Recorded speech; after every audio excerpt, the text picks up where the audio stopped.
Welcome back to the Peak Performers Podcast. We continue today with Mark Myette, who'll tell us why divergent thinking and being an idea man may come with a little bit more downside than you ever thought. We'll also be diving deeper to uncover Mark Myette's own strengths and weaknesses and discover how he was able to leverage them to get exactly what he wanted in business. So stay tuned to the Peak Performers Podcast.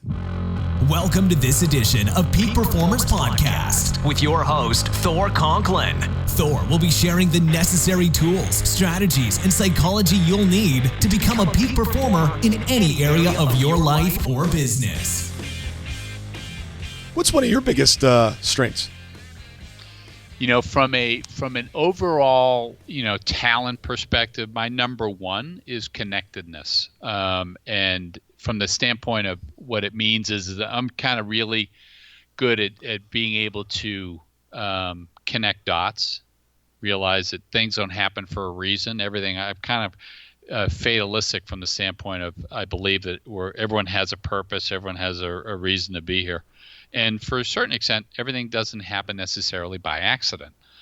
So I view my filter, my world as like, things are happening for this reason. The fact that you and I met each other at that event that we met at, you know what? If I decided not to go to that event, we wouldn't have met. And I was at a point where I was thinking, I don't know if I want to go to that event or not. And so had I not, we wouldn't be talking today.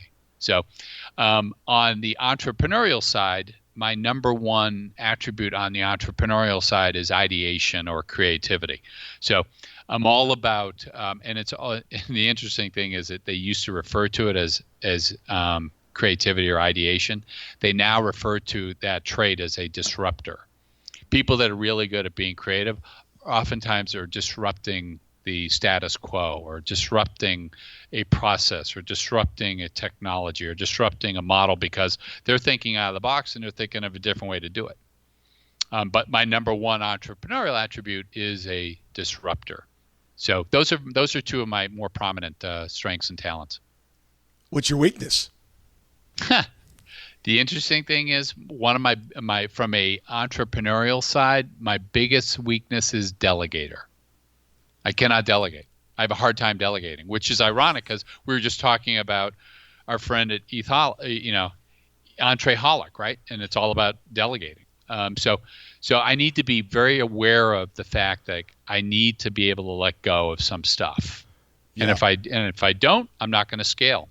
And so that's going to be will continue to be my Achilles heel unless if I don't address it. Yeah, so many people have difficulty with delegation. Matter of fact, I'm giving a presentation next Monday. I was asked to come in to talk about delegation, and so many entrepreneurs suffer from it. And kind of a funny story. I was you met my girlfriend at the event that we were at, and just last night, true story. I even have it on video. We were at a Fat Tuesday party, and they had a king cake, and about 3/4 of the king cake was gone, and the baby still wasn't found. They had a nice gift certificate for the one that found the baby.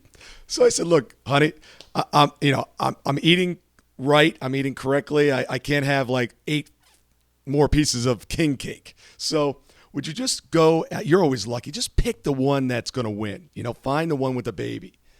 So I figured she'd just go and just pick one. No. What she does is she takes a fork and she proceeds at a business function to stab the king cake like Norman Bates. It was, she stabbed it repeatedly. I've got her on film doing this. And she's tearing the king cake apart. She comes back. She goes, "I looked everywhere. I can't find it." I said, "Honey, I guess I wasn't very clear at my delegation." She goes, "You told me to go get it." And I'm literally going to play the video for the presentation next week, because what happens is we think we've delegated, right? But what we've done is we've just given a little bit of information and said, go do it without any guidelines. And we've got to tell people how we want it done, when we want it done. We've got to follow up with. Delegation takes a lot of time. And as entrepreneurs, right, we're moving. And it's like, I'll just do it myself because I don't want to take the time to explain to somebody. So yeah. We all suffer from it. Oh yeah. And it is, and the thing is the sooner people can appreciate what they bring to the table and really how they're wired. It's all about wiring, and lean in on that and appreciate it. And in certain cases, maybe get therapy for it or coaching for it. Then the better off they'll all be. Yeah, I'm looking for someone that has the strength that they can read my mind, and just bring a whole bunch of team around me just so they can read my mind. I'll just like look at them and they're like, I got it. I'll move with that. Well, some people refer to that as empathy, right? They can kind of sense or feel your pain or sense what you're thinking, right? Okay, maybe I'll go out and find some empathy people. But see, then I won't have any empathy if they can't read my mind, because I hired them to read my mind. If they can't do that, then I won't be very empathetic.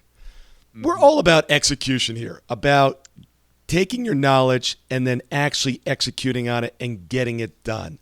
What are some of the keys that you find that are most important to execution? Well, as you've been doing this for a while now, and you've talked to numerous entrepreneurs, and what I'll say probably is not anything outside of the ordinary of what you might have heard.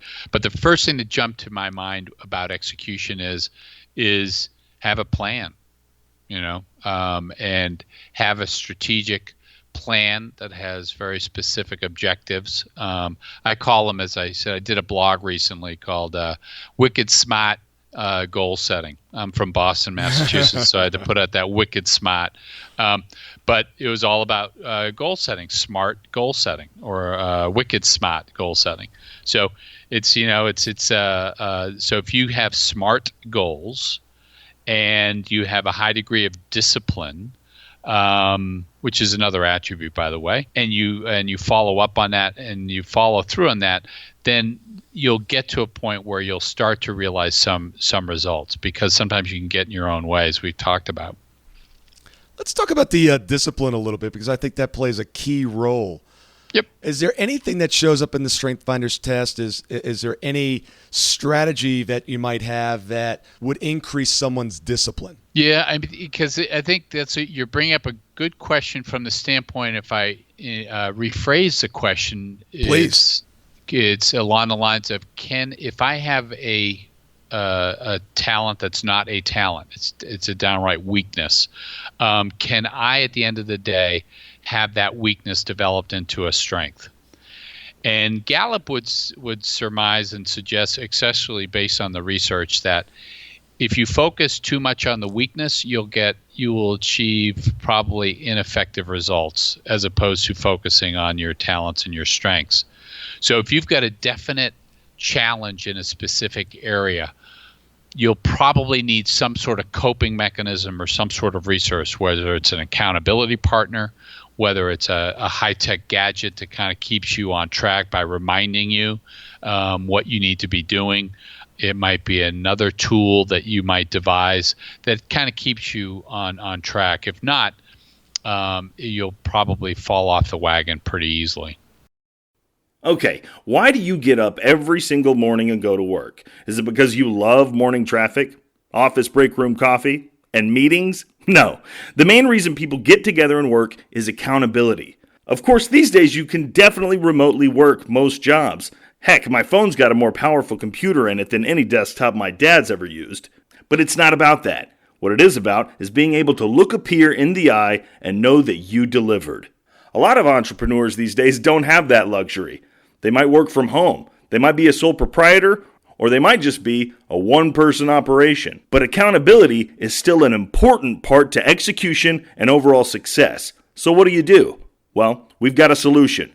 Visit thorconklin.com/accountability. Thor's set up a masterful system that's powerful and allows you to connect one-on-one with him. If you think you might be a good candidate, simply check us out. Again, it's thorconklin.com/accountability. It'll be the easiest meeting you sit through all day. I'm so glad that you said that about the accountability, because it's something that we're really starting to dive into. And I actually just set up additional resource in that area, because that's what I found. I really didn't understand that not everybody has this. Well, I understood that everyone didn't have the same discipline, but I didn't think of it as, I thought of it as like a muscle. okay, how do we build a discipline? And you're bringing a very interesting counterpoint to it, which I love, is maybe it's a strength. And if it's a strength, maybe it's not one or weakness that really can't be developed to the level that you need it. And you need some sort of outside help or some sort of assistance like accountability.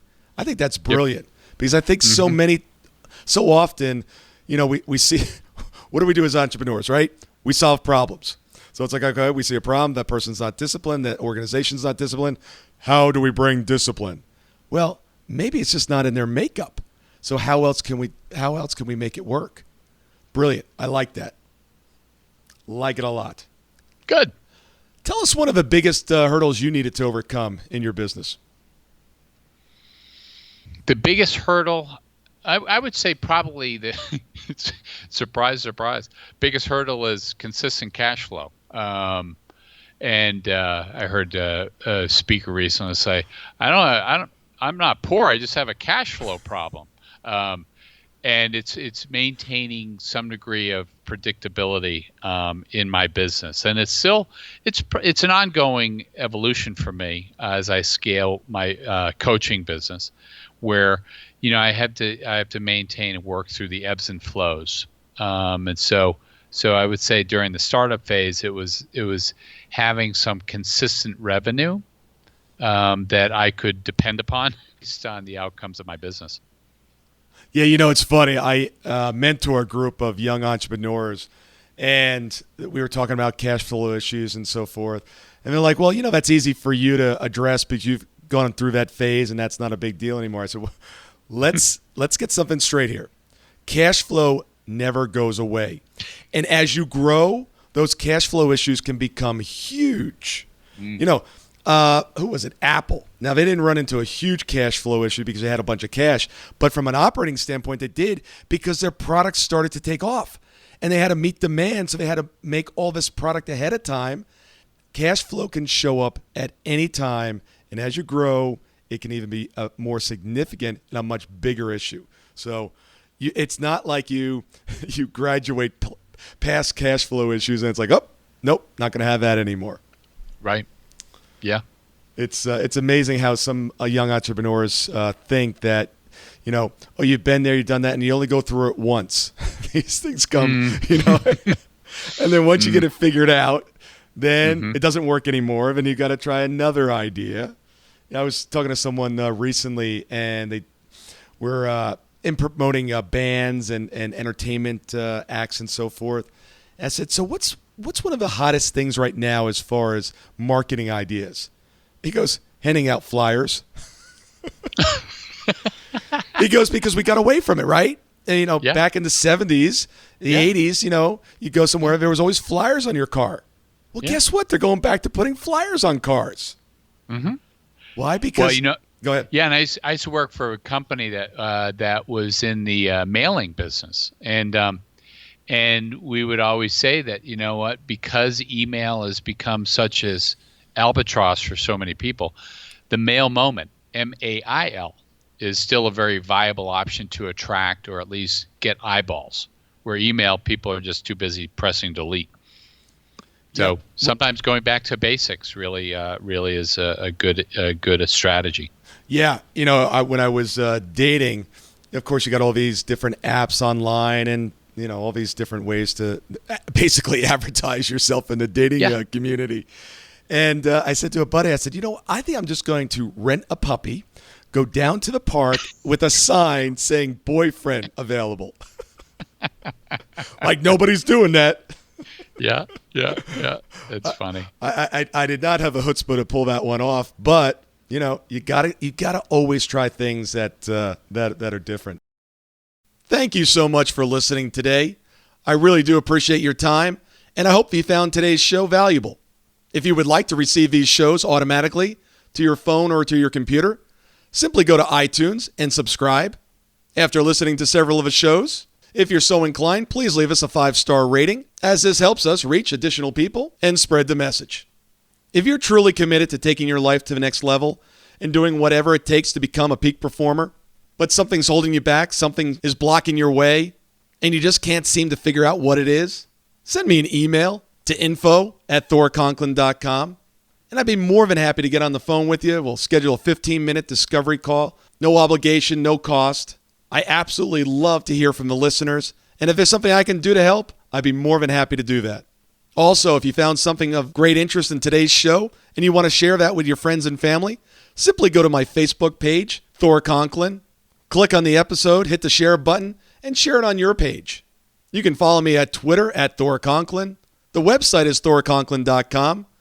We're constantly adding new free resources, discussing additional tricks, tips, tools, and strategies on how to be a peak performer.